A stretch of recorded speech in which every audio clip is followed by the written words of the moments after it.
Okay.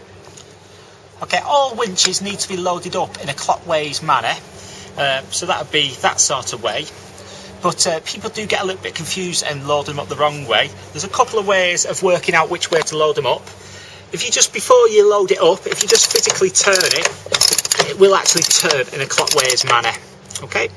And also on these particular winches, I'm not sure if you can see from quite there, there's like arrows on the tops, and that kind of tells you which way to load them. So the scenario is I need to pull this rope in, and there's not going to be a massive load on the rope to start with, so I can just pull it in by hand.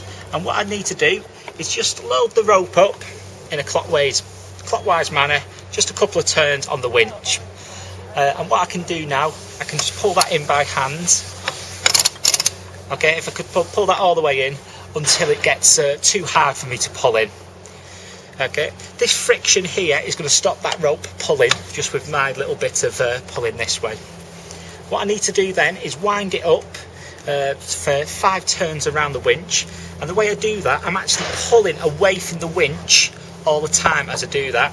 My thumbs are pointing away from the winch, and I'm just winding it up.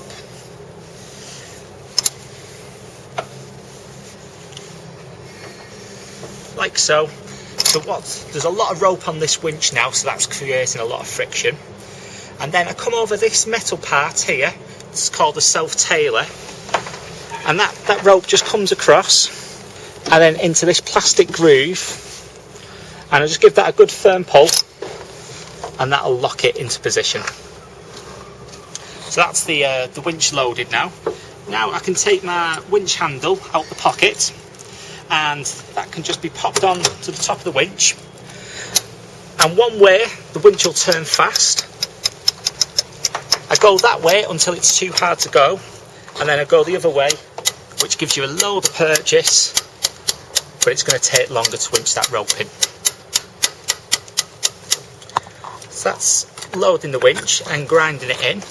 You can take the winch handle off, and once you finish with the winch handle, it's a good idea to just pop it back into the pocket, so there's less chance of it going overboard. If I need to release that, again I've got to kind of reverse what I was doing before. I'm going to unwind it, but I'm still pulling the rope away from the winch. So I'm just pulling it off. And you've got to remember there can be a massive load, like hundreds of kilograms on these ropes.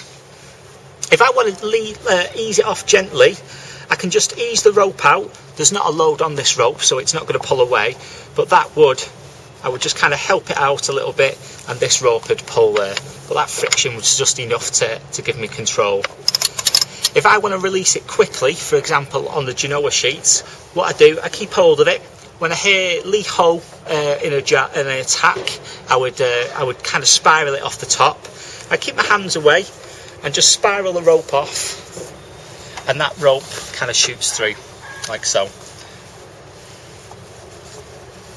So that's the winches. Then we're going to have a look at these clutches.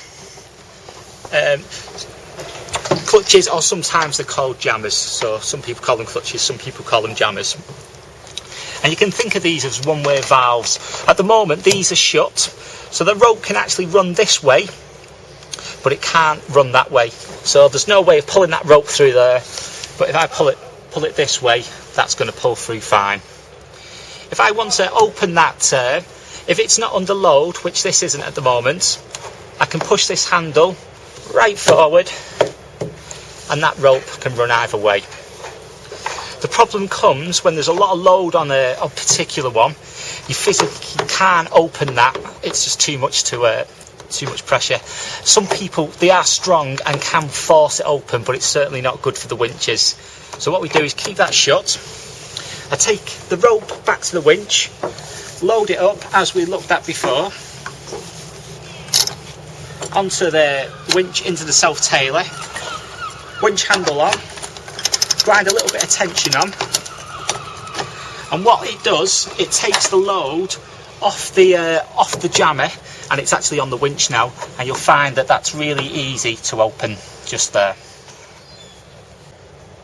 So this is a slightly different arrangement on the main sheet here, and as you can imagine, when there's a lot of wind in the mainsail, there's going to be a massive load on this. To release this, what I need to do is just pull the rope down and out, and that releases it from the jammer. So I'll just do that again. So it's pulling down and out, and that pops it out, and then that can release. To pull it in, I need to pull it out and up, and then it just bites like teeth there. The problem comes from a safety point of view is when people grab it in this sort of position, pop it out, and it pulls the hand straight into it, and it's going to give you a nasty bruise at the best. So what I would suggest is giving it a bit of respect, giving it a metre of rope here, and I'm going to be down in the cockpit area and release it, and I'm ready for that rope to pull me, so I'm kind of braced against it a little bit. So I'm releasing it, and I'm ready to kind of take the load in my hands, and then I can ease it out under control.